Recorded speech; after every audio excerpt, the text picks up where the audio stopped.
ఏంటండి ఈ ఆడోళ్ళ జీవితాలు? మార్నింగ్ లేచిన కాంచి పడుకునే వరకు రేపేం చేయాలి, రేపేం వంట చేయాలి, ఈరోజేం వంట చేయాలని ఆలోచించుకున్న బతుకులు మావి నిజంగా.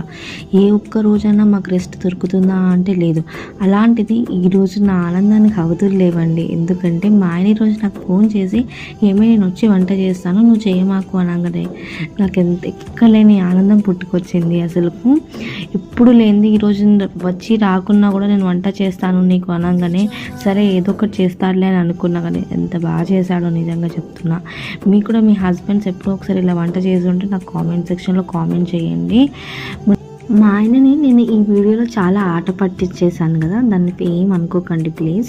నేను అలాగే ఉంటానండి. తను ఎప్పుడైనా ఇంటికి వస్తే నేను అలా మజాక్ చేసుకుంటూనే ఉంటాను. ఎందుకంటే తనకి అక్కడ వర్క్ ప్రెషర్ అనేది ఇంట్లో తెలియదని నవ్వుతూనే ఉంటాను, తను ఎంత కోపంలో ఉన్నా కూడా. సో మొత్తానికి అయితే టేస్ట్ చెప్తున్నాను. నిజంగా ఎంత బాగా చేశాడు తెలుసా అండి. నిజంగా అసలు రాకున్నా కూడా యూట్యూబ్లో చూసి చేశాడు, చాలా బాగా చేశాడు. నిజం చెప్పాలంటే అవన్నీ ఉత్తి మాటలే అని నేను రోజుకి 100 సార్లు ఆయనతో గొడవ పడతాను.